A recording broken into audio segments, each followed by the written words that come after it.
Welcome back to what is now the third video in my series on how to create realistic buildings and landscapes in Minecraft.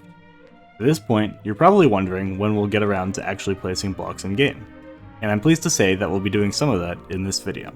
The topic of this installment is proportions, and I'd like to begin by clearing up a small misconception I sometimes see.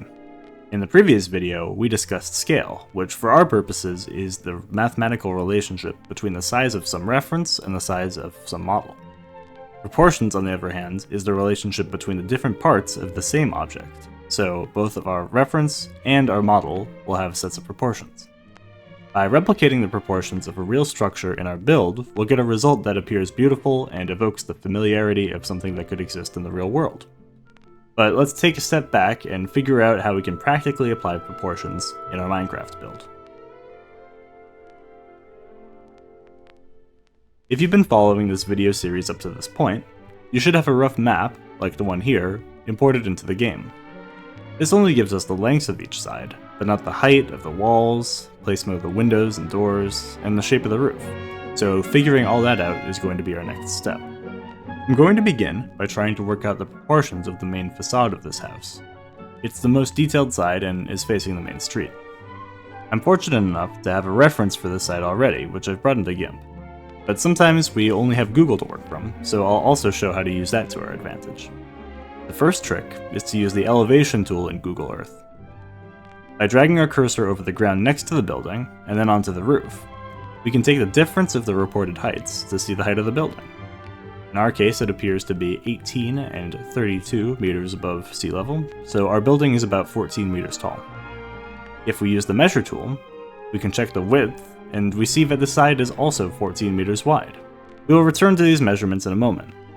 First, let's hop into Street View and grab a reference.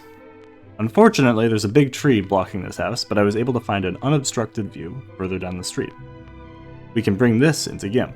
Unlike the architectural plan, this plan has 3D perspective, which makes the parts further away from the camera appear smaller. I'll show you how to quickly remove that. First, we can use the height and width that we measured earlier as a guide. I'll use the rectangle tool to set a fixed aspect ratio, and then enter in the width and the height, which happen to be the same in this case. I'll then draw out the rectangle on a new layer to roughly match the width of the building, and use the paint tool to color it in. We can now select our reference and turn down the opacity so that we can see the rectangle underneath. Then use Tools, Transform, 3D Perspective. Now, drag the corners of the image, and try to align the upper corners of the building with the rectangle we drew. Remember, this doesn't need to be perfect, it's just a guide. The final step I like to use is to map this image onto a Minecraft-like grid. This works with any type of reference once you've removed the perspective. This time, we're going to select Filters, Render, Pattern, and Grid. I'll then make the grid lines as narrow as possible, and make them a color that stands out from the rest of the image. Now, when we imported the map last time, the side ended up being 17 blocks wide. So I'm going to play around with the size and position of the grid cells until 17 of them fit along the width of the bottom. Now, we're ready to build.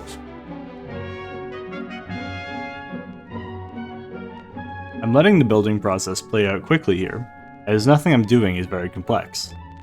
I'll start by tracing out the shapes of the walls based on our map with a filler block.